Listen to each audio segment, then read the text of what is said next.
आज के वीडियो में हम लोग बात करने वाले हैं क्रिएटिन के बारे में। अब creatine body building and power lifting industry का one of the most research supplement है, बट स्टिल लोग इसे यूज़ करने से डरते हैं। उनके मन में अभी भी स्टोन फॉर्मेशन या फिर हेयर बाल्डनेस इन सब का इश्यूज चलता है एंड वो कभी क्रिएटिन यूज़ ही नहीं करते। आज के इस वीडियो में मैं तुम्हें क्रिएटिन के regarding her doubts and misconceptions clear करने वाला हूं। लेकिन वीडियो में आगे बढ़ने से पहले I will recommend you to subscribe to my channel as it motivates me to bring new videos to you guys. तो सबसे पहले हम जानते हैं कि क्रिएटिन क्या होता है। तो creatine is a dipeptide. Dipeptide मतलब कि वो कंपाउंड जो 2 या 2 से ज़्यादा अमाइनो एसिड के कम्बिनेशन से बनते हैं। क्रिएटिन 3 अमाइनो एसिड के कम्बिनेशन से बनता है एंड ये पूरा नेचुरल कंपाउंड है। ये हमारी बॉडी में नेचुरली अकर करता है एंड हमारी बॉडी खुद का अपना क्रिएटिन बनाती है। Creatine is 100% natural compound. ये कोई स्टेरॉइड नहीं है। तो अगर तुम्हें कोई ऐसा बता रहा है कि कोई केमिकल है या फिर कोई सिंथेटिक सब्सटेंस है, स्टेरॉइड है, तो it's a bullshit. Creatine is completely natural and it's totally safe to consume creatine. Now हमारा दूसरा पॉइंट आता है how much creatine should be use. कितना क्रिएटिन यूज़ करना चाहिए।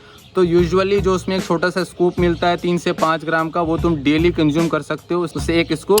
बट अगर तुम लोडिंग फेज करना चाहते हो, जैसे तुमने सुना हो लोडिंग फेज के बारे में, तो लोडिंग फेज में क्या होता है कि जो तुम्हारी क्रिएटिन की अमाउंट है वो थोड़ी इंक्रीज हो जाती है शुरू के 7 से 10 दिन के लिए। तो लोडिंग फेज में तुम 15 से 20 ग्राम ऑफ क्रिएटिन यूज़ करोगे, which will be around 4 to 5 scoops, जो छोटा स्कूप में मिलता है। तो तुम उसमें से शुरू के 7 से 10 दिन तुम क्या करते हो कि 15 से 20 ग्राम तुम क्रिएटिन यूज़ करते हो एंड जहाँ तुम एक सैचुरेशन लेवल 1 महीने पे पहुँचते, अगर तुम छोटा सा स्कूप यूज़ करते हो, यहाँ तुम वो सैचुरेशन 10 दिन में पहुँच जाओगे। तो हाँ, अगर तुम्हें जल्दी सैचुरेशन पहुँचना है तो तुम वहाँ पे डेफिनेटली शुरू के कुछ दिन, 7 दिन, 10 दिन, 12 दिन, तुम 15 से 20 ग्राम ऑफ क्रिएटिन यूज़ कर सकते हो। हमारा तीसरा पॉइंट है कि क्या क्रिएटिन यूज़ करने से हेयर लॉस होता है। अब ये बहुत बड़ा कंसर्न है लोगों का।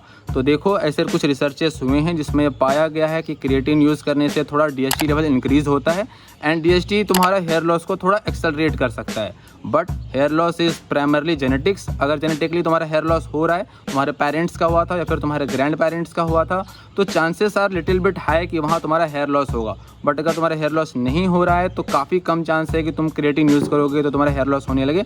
मैंने खुद इसे 1-2 महीने यूज़ किया हुआ था एंड ऐसा मुझे कुछ खास रिजल्ट देखने को नहीं मिला। ऐसे भी अगर तुम कोई जिम जाते हो, वर्कआउट करते हो, तुम्हारी बॉडी स्ट्रेस में आती है, तो वहाँ भी तुम्हारा DHT लेवल इंक्रीज़ करता है। Hair loss is primarily genetics. अगर तुम्हें कोई ऐसा बता रहे कि भाई क्रिएटिन यूज़ करने से हेयर लॉस होता है, तो ऐसा बिल्कुल नहीं है। जब भी तुम स्ट्रेस में आते हो, हेवी लिफ्ट करते हो, हेवी वर्कआउट करते हो, वहाँ पे DHT इंक्रीज़ करता है। DHT काफ़ी सारी डे टू डे एक्टिविटी ऐसी होती है जिसमें वो एक्सेलरेट होता है। तो DHT हाई लेवल से ऐसा ज़रूरी नहीं है कि तुम्हारा हेयर लॉस हो ही जाएगा। वो कुछ रिसर्च ऐसा डेफिनेटली है। बट अगर तुम्हारा हेयर लॉस जेनेटिकली नहीं हो रहा है तो सिर्फ क्रिएटिन यूज़ करने से हेयर लॉस नहीं होने वाला। नाउ हमारा चौथा पॉइंट आता है why we should use creatine in the first place. Creatine use ही क्यों करना चाहिए। तो देखो, एज अ नेचुरल लिफ्टर बहुत कम सप्लीमेंट ऐसे होते हैं जो कि एक्चुअली वर्क करते हैं एंड क्रिएटिन उन चुनिंदा सप्लीमेंट में से है जो एक्चुअली वर्क करता है। जब तुम वर्कआउट करते हो तो तुम्हारी बॉडी ATP को यूज़ करती है for the source of energy.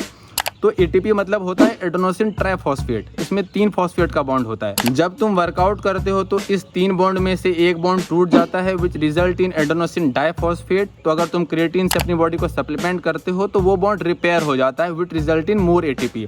And more ATP मतलब ज़्यादा एनर्जी मतलब ज़्यादा टाइम तक तुम लिफ्ट कर पाओगे, ज़्यादा हेवी लिफ्ट कर पाओगे। तो अगर कोई पावर लिफ्टर है तो वो थोड़ा ज़्यादा हेवी लिफ्ट करेगा। अगर कोई बॉडी बिल्डर है तो जिस रेप रेंज में वो 8 से 10 लगा रहा था, वहाँ उसका 11 से 12 रेप निकलेगा। एंड अगर कोई एंडोरेंस एथलीट है तो वो काफ़ी टाइम तक परफॉर्म कर पाएगा।